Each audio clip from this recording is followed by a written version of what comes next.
Welcome to Jon Bowne Politix number 30. Thank you very much for listening. Please tell your friends. It's been a crazy week. It's been a crazy month already as 2020 churns on. And as I churn out these reports that inform the populace while focusing a laser on the propaganda that is a toxic mold rapidly growing in the highest halls of the land, our culture, and our national identity, it's very difficult to keep my head on a swivel as to everything exponentially happening and what it all means.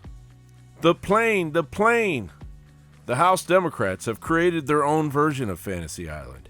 They aren't open to any new ideas, i.e. the blatant quid pro quo statement by Joe Biden and the evidence from Ukraine and China that Hunter Biden was a pay-to-play puppet. They criticize anyone that offers a shred of truth outside of their narrative. They've reduced themselves to living in an echo chamber that is truth-proof, and they're led by a collective of the most vindictive, arrogant, ignorant, and hateful people American politics has ever seen. The Democrats have chosen to use the term the American people as a catch-all for their political assassination of the executive office. But they don't represent me. And their disregard for the judicial branch after the skiff decided that checking the president's executive privilege in the courts was unnecessary for his witch hunt is mind-boggling. Screw the American people, or that anyone criticizing Emperor Nadler's methods could face arrest. Screw the Constitution. Nadler has pointed the finger at everyone that disagrees with his interpretation of Trump's alleged wrongdoing as treacherous. Screw everybody. We must surrender at the knees of King Nadler. All hail Emperor God King Nadler and his "we are all on trial" rhetoric that scurries around in Nadler the Needler's mind. It is embarrassing to watch the debacle unfolding in the Senate because it feels like the madness is spreading. As the Democrat impeachment managers construct their bubble of accusation, while Senate Minority Leader Schumer talks to an invisible person sitting in his chair. The impeachment managers have been given 24 hours to plead their case, as we see light at the end of the tunnel. And as the festivities began, Schiff and company basically took the Senate on a 15-hour filibuster while the mainstream media applauded their lunacy and criticized the lawyers from the executive office that finally brought some oxygen into the room.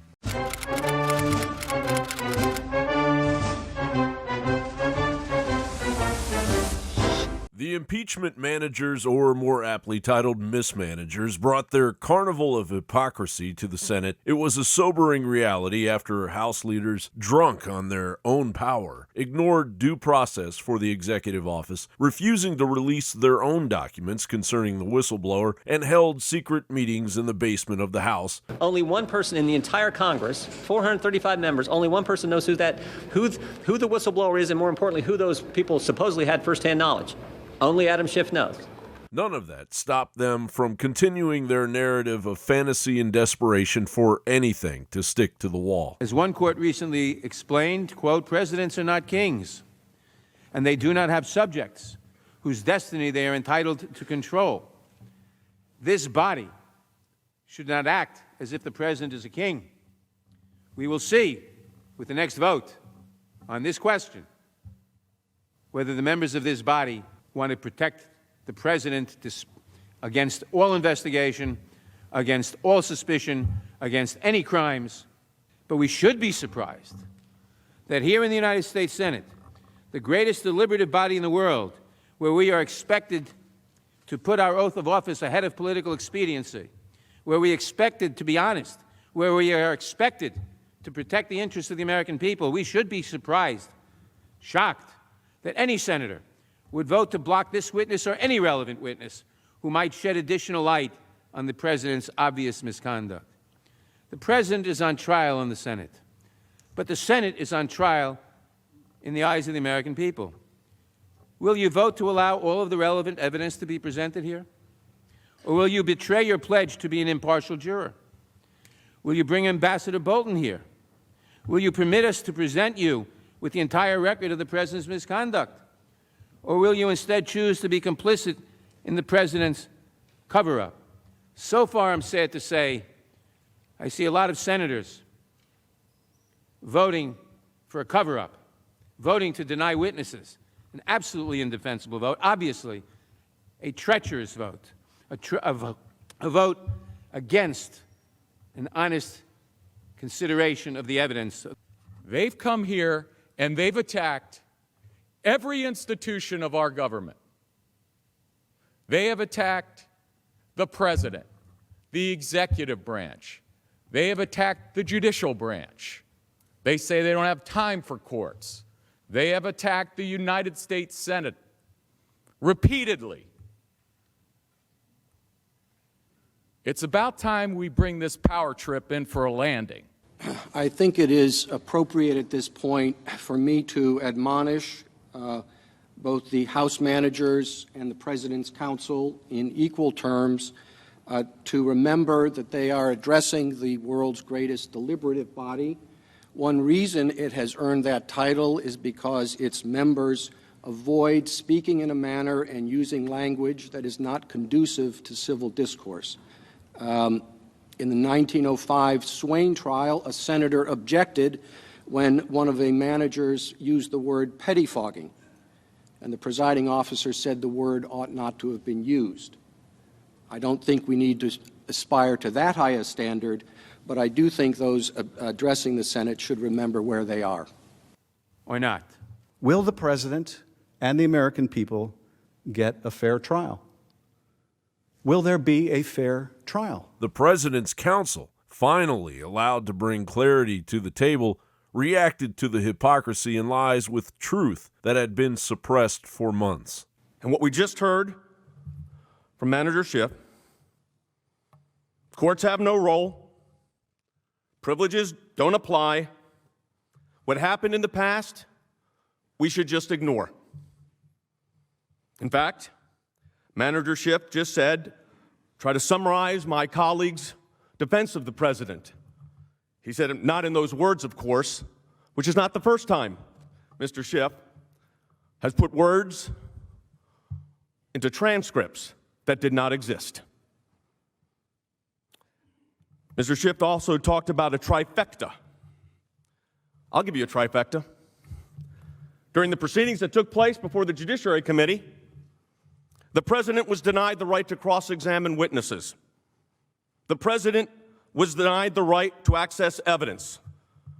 And the President was denied the right to have counsel present at hearings. That's a trifecta.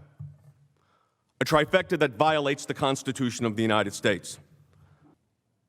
Witnesses were threatened. Good public servants were told that they would be held in contempt. They were told that they were obstructing. What does Mr. Schiff mean by obstructing? He means that unless you do exactly what he says, regardless of your constitutional rights, then you're obstructing. By the way, I was surprised to hear that, did you realize you're on trial? Mr. Nadler's putting you on trial. Everybody's on trial except for them. It's ridiculous. Overwhelming evidence to impeach the President of the United States. And then they come here on the first day and they say, you know what, we need some more evidence. Now let me tell you something. If I showed up in any court in this country and I said, Judge, my case is overwhelming, but I'm not ready to go yet. I need more evidence before I can make my case.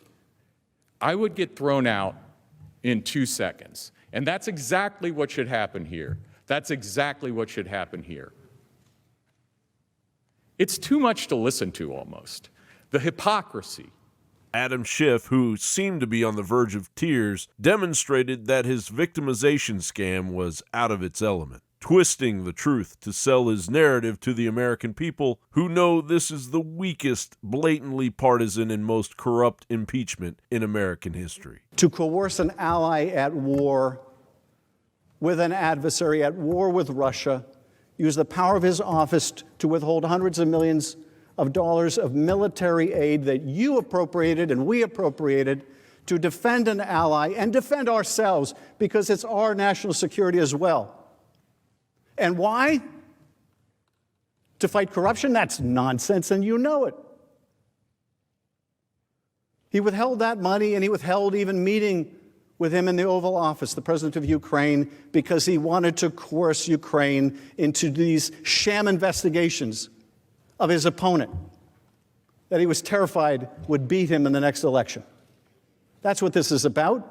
Senate Majority Leader Mitch McConnell has allowed 24 hours of debate over 3 days. The Democrats wanted more evidence brought to the Senate to continue to investigate for their sham impeachment, but the Senate continually rejected Schumer's amendments to subpoena witnesses and documents from the White House and State Department related to the Ukraine investigation. The Democrats are swimming in shark-infested waters now, and as they press forward, they may end up pulling Joe and Hunter Biden into those waters with them. Then the American people can see a true example of quid pro quo and the Democrats' sabotage of their leading presidential candidate during an election year. Over the weekend, there was a lot of concern by the leftist mainstream media that the Second Amendment rally on the steps of Camp Northam's gun-free zone would be infiltrated by white supremacists, and concern by basically the rest of us that Soros-funded Antifa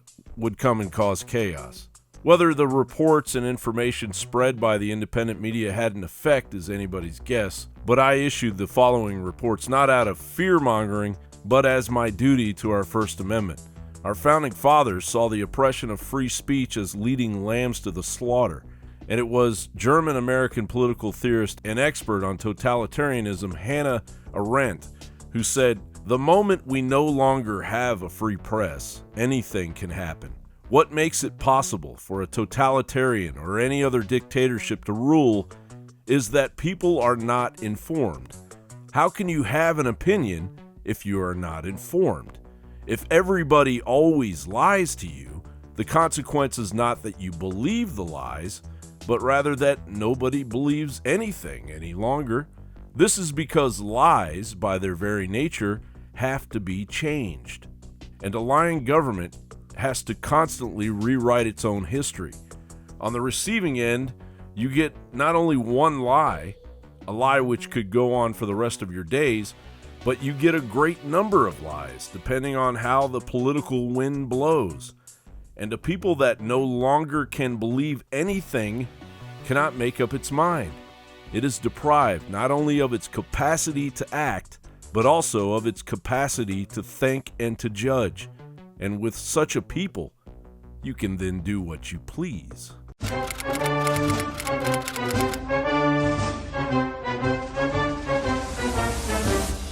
After pro-gun groups filed an appeal seeking to overturn the ban, the Virginia Supreme Court upheld delusional Virginia Governor Ralph Northam's cowardly temporary gun ban that went into effect Friday at 5 p.m. will last until long after the scheduled Second Amendment rally is over. Suit was filed this afternoon by the Gun Owners of America, the Virginia Citizens Defense League, and 3 individuals related to that group. They're saying the firearm ban would infringe upon their First and Second Amendment rights, and that Northam does not have the authority to issue such a ban. But the states, through the Solicitor General, argued that they in fact did have the authority and that it would not infringe upon the First and Second Amendment rights. Northam has cited credible intelligence sources that could potentially add up to the playing out of a tyrannical, un-American paranoid fantasy or the arrest and or violence upon hundreds of law-abiding Americans by Northam's goons, including a predictable presence by Antifa. We're seeing threats of violence. We're seeing threats of armed confrontation and assault on our Capitol. But we have received credible intelligence from our law enforcement agencies that there are groups with malicious plans for the rally that is planned for Monday. Thanks to perfectly timed propaganda like Eminem's Ode to Gun Grabbing and the predictable Mockingbird media's support for Northam's lunacy. 3 men are already facing charges ahead of the event. FBI agents say Patrick Matthews and 2 others are members of a, quote, violent white supremacist group. According to the DOJ, the trio was arrested for transporting guns and ammunition. The FBI is spearheading a campaign of fear, ratcheting up the cast of characters before the moment of truth on Monday, as the Associated Press reported. The Base, a collective of hardcore neo-Nazis that operate as a paramilitary organization, has proclaimed war against minority communities within the United States and abroad, the FBI has said. Unlike other extremist groups, it's not focused on promulgating propaganda. Instead, the group aims to bring together highly skilled members to train them for acts of violence. But is that what this rally is all about? The governor is trying to take an event where people are trying to protect their Second Amendment rights and trying to turn it into a negative protest, and that's just not what it is planned to be. And the last time I read the Declaration of Independence, it specifically reminds all of us that we're endowed by our Creator with certain inalienable rights, which means God-given. Among these, life, liberty, and pursuit of happiness, and that governments were instituted among men specifically to secure our God-given rights. And it says when government becomes destructive to these ends, meaning when they go above and beyond trying to secure our liberties and trying to take them, it's the right of the people to alter or abolish that government, either by voting or ultimately, God forbid, to use our Second Amendment rights to protect ourselves from tyranny. And I'm not trying to be disrespectful, but regardless of what y'all do or don't do, I'm not going to enforce an unconstitutional law. I'm going to... Second Amendment rallies and open carry demonstrations are etched in American history and overseen by responsible gun owners and patriotic militias as the Second Amendment's true purpose, that of the resistance of tyranny, must be occasionally given its day in the sun to remind those in power that the American people will defend their rights as promised in the Constitution. A leftist knee-knocking, blackface and Klan robe-wearing, post-abortion supporting tyrant wannabe Fruit Loop like Ralph Northam doesn't merely loathe those God-given rights. He is terrified of them. Jon Bowne reporting.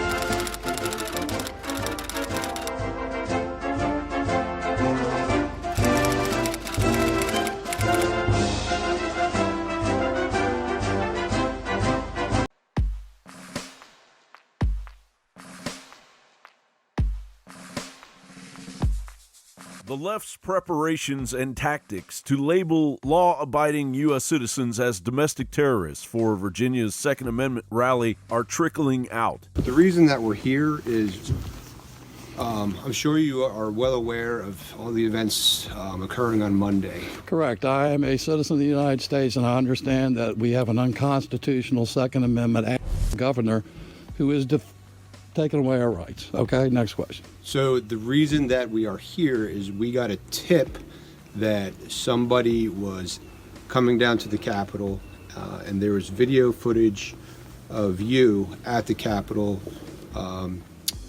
walking around the Capitol, which appeared to be checking into structures and just getting a general surrounding of the Capitol and seeing what's going on. So we got a tip. And gentlemen, do you know why I knocked on the damn pillars? I knocked on them because I'm a builder and I was interested in the fact that they're trees that were plastered. Okay, well, I walked the Capitol as a free citizen and a free man because I'm going to attend the rally. Okay. And because I want, for my safety, to know the surroundings. that's fine. That's You two are a fine representative of what's going on here now. You have driven over 100 miles to harass a citizen on his front porch in Northumberland County based on a tip.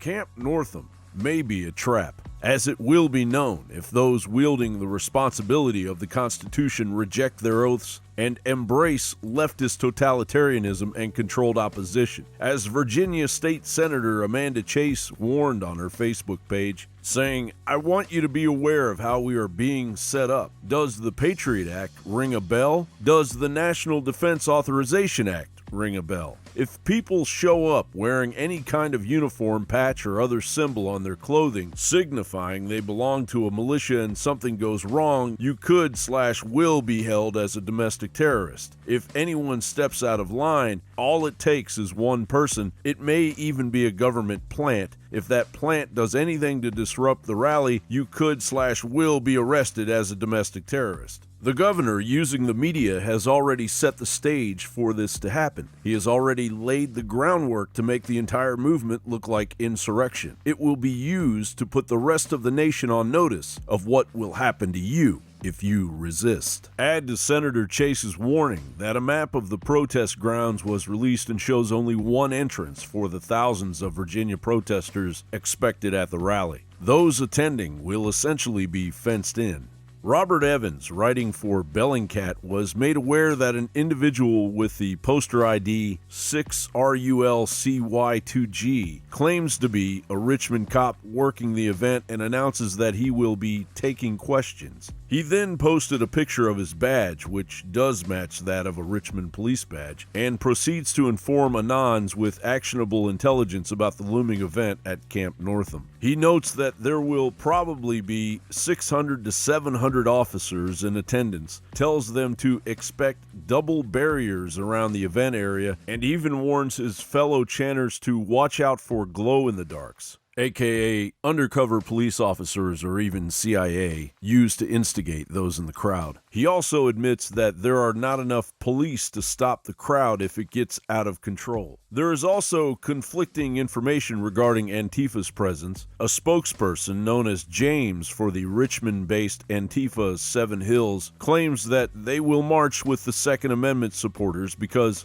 he thinks it's pretty important for them to focus on the fact that gun control in America has a legacy of racist enforcement. While other Antifa, like Molly Conger of Antifa's Intelligentsia, are saying there is no counter-demonstration planned for the January 20 convergence of armed militias on Virginia's Capitol, pleading, please encourage anyone you know who is thinking about counter-protesting this event to stay away from downtown Richmond on Monday. But I call BS. We have already seen the Soros-linked army of communism used numerous times by the left to corral and identify patriotic Americans. The dark army of brainwashed Soros millennials are claiming they are ready to cross the Rubicon.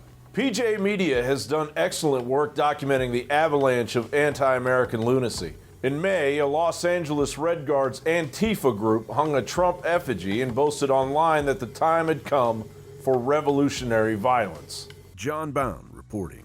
But lo and behold, 22,000 patriots of every character came together, and only one arrest was made. And wouldn't you know, that was the arrest of one Michaela E. Beschler, 21, who was arrested by a Richmond police officer. She was charged with one felony count of wearing a mask in public. The arrest resulted after the officer saw Beschler for a third time with a bandana covering her face. The officer had repeatedly warned her on 2 separate occasions to adjust the bandana.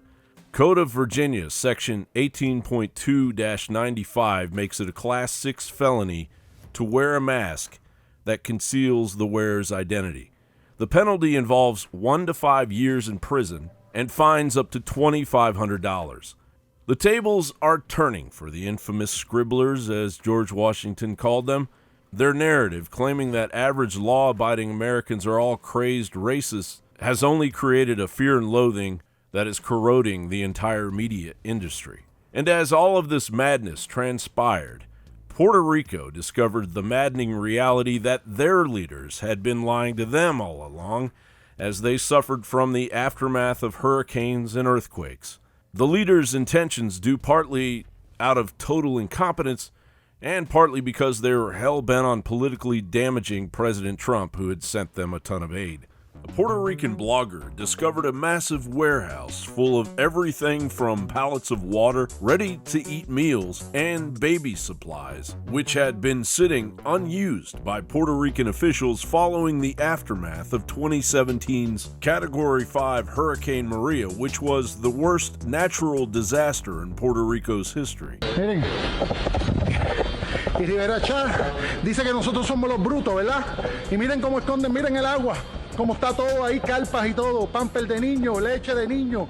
Outside the complex, a desperate crowd cannot understand how all this help could be right in their backyard the whole time. It's like, how can this be happening? Rafael Gonzalez's group, Profesa, collected supplies to help Hurricane Maria victims and is now doing the same for those devastated by the earthquakes. What is the human impact of this mistake? We saw it on Maria. We saw what happens when you don't deliver the supplies that people need.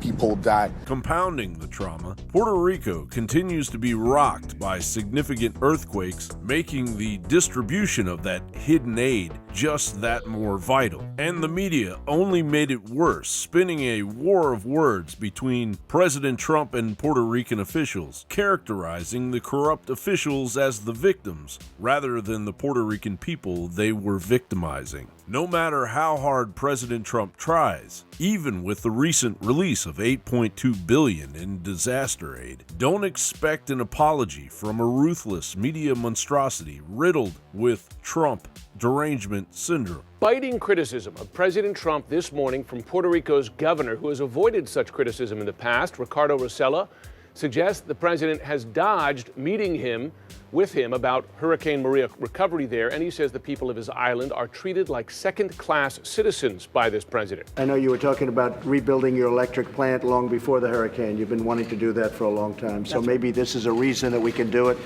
and we'll help you, and we'll all do it together. But I will say this, the people of Puerto Rico are amazing, just incredible people. The spirit they have, the strength they have, what they've gone through. Please extend all of our warmest regards, and we're with you. Thank you so much. What are you going to say? I mean, very few people have faith in the Puerto Rican government. Very few have faith in the U.S. government. That's why, who's there for us? It's us. We keep each other safe. It's up to individuals who care. The U.S. government doesn't, but individual U.S. citizens do. And Puerto Ricans throughout the country, have been stepping up, and non-Puerto Ricans have been stepping up. It's up to us to do it. Trump obviously doesn't care. There was no exchange with anybody, with none of the mayors.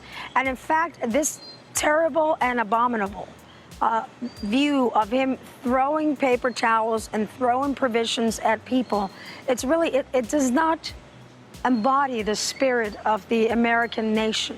That is not the land of the free and the home of the brave, that the beacon of democracy that people have learned to look up to. They have not come to $91 billion with all we've done in that country. They have had a systematic mismanagement of the goods and services we've sent to them. You've seen food just rotting in the ports.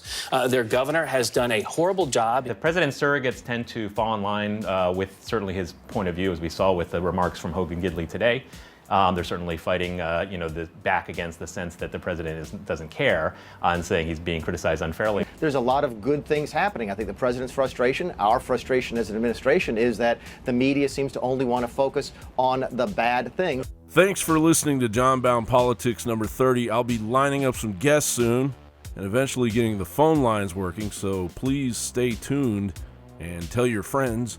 You can find these podcasts at Jon Bowne Politix on YouTube and at dailynewscollective.com and iTunes.